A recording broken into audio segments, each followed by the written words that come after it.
নমস্কার বন্ধুরা, Ramakrishna TV YouTube চ্যানেলের পক্ষ থেকে সকল মা বাবা দাদু দিদা ঠাকুমা ঠাকুর দাদা দাদা দিদি ছোট ছোট ভাই বোনদের জানায় শুভ নববর্ষের প্রীতি ও আন্তরিক শুভেচ্ছা। আজ পয়লা বৈশাখ, চলে গেছিলাম আদ্যাপীঠে প্রত্যেক বছরের মতন।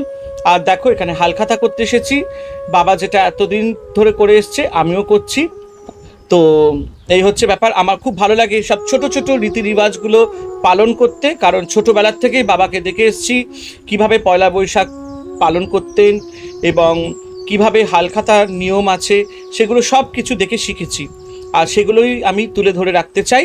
তো দেখো আজকে আদ্যাপীঠে প্রচুর ভিড়। আমি তো ভোর 6টার সময় দৌড় মেরেছি আদ্যাপীঠে, কারণ যত বেলা বাড়বে তত বাড়বে ভিড়।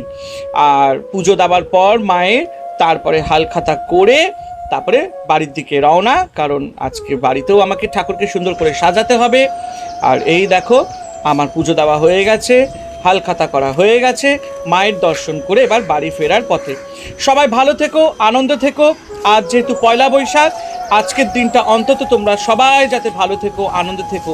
পুরো বছরটা তোমাদের যাতে ভালোভাবে কাটুক, ঈশ্বরের কাছে এটাই প্রার্থনা করব। জয় ঠাকুর শ্রী রামকৃষ্ণ পরমহংসদেবের জয়।